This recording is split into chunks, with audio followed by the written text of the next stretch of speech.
Welcome to the Perham Show. My guests today are a group of students that are members of Sandra Weiser-Matthews' speech team here at the Perham High School, and they are going to be our future stars. The team is went to state this year, doing wonderful, wonderful things once again. So just sit back and enjoy this group of upcoming speech stars from Perham High School. Listening audience, hello. Hello? Go ahead. Is this Steve?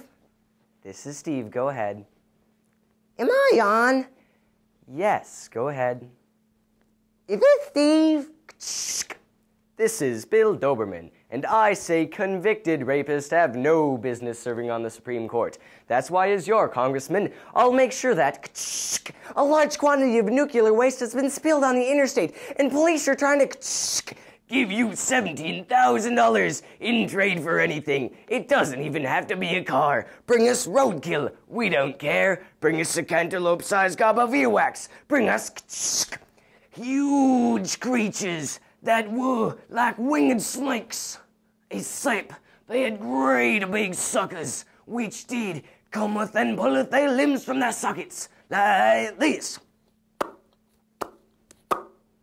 But they were not afraid, for they had just heard 317 uninterrupted classic hits, and now Bill Doberman will shrink your swollen membranes. Bill Doberman has glowing bodies strewn all over the road, and motorists are going to need $40,000. We'll just give it to you for no reason. We have a brain disorder. Late at night, sometimes we see these giant grunts with faces like Kitty Carlisle, and we hear these voices saying, Steve! Yes, Steve! Yes, Steve! Yes, and the eyeballs did explode like potty fevers. But they were not sorrowful, for they knew it.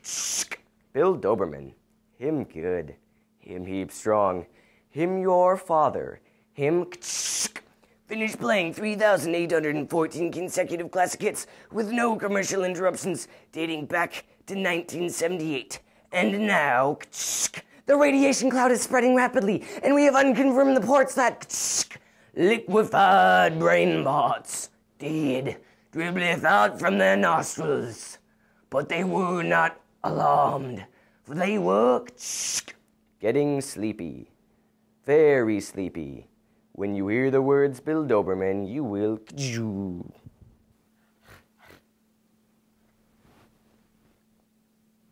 Hey there, Colleen. What's the matter? Hey, things are never as bad as they seem. You can tell me. We just found out that my grandfather only has 3 months to live. Oh. Wah. That's okay. What do you mean it's okay? It's my grandfather. He's dying. Well, is your grandmother in good health? Yeah, I guess so. Well, there you go. 1 out of 2 isn't bad, is it? What are you talking about? And how about your grandparents on the other side of the family? Are they doing okay? My grandfather is going to die soon. Aren't you listening? Of course I am. But I'm just saying, maybe you should count your blessings. If your other grandparents are doing okay, then you're looking at a 3 out of 4. Hey, 75% is definitely a passing grade.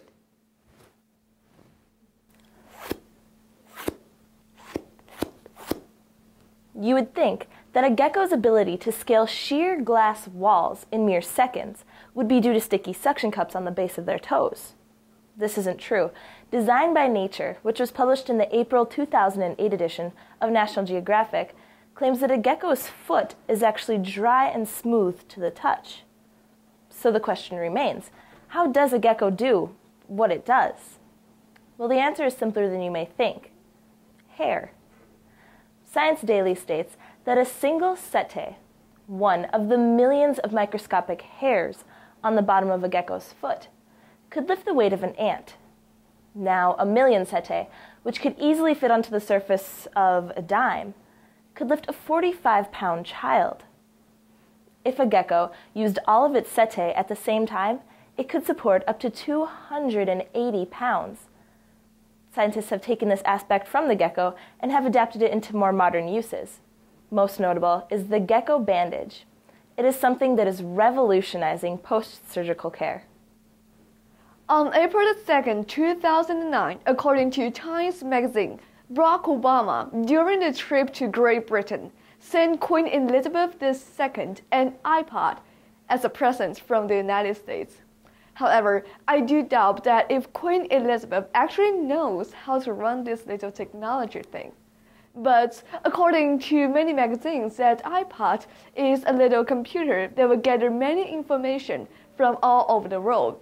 So with this iPod on her hand, she can definitely find out any answer from any question. Even today's question, which asks, should the United States be the world power? My answer today is definitely no. And we are going to answer this question in two directions. First of all, we are going to talk about why economically sane and politically sane the United States shouldn't be the world's police. And secondly, we are going to analyze what is the world's opinion about this point. Sinister. Wrong. Uncoordinated. Uncivilized. Shameful. A punishment from the gods. All of these words are synonymous with the word left. So if it's not right, is it wrong? About 13% of the world's population would adamantly answer no to this question. This 13% is the world's left-handed. Left-handedness is controlled by brain hemisphere dominance, which also controls the way we think, act, make decisions, and solve problems. Thanks for tuning into the Perham Show. Hope you enjoyed these up-and-coming speech stars from Perham High School.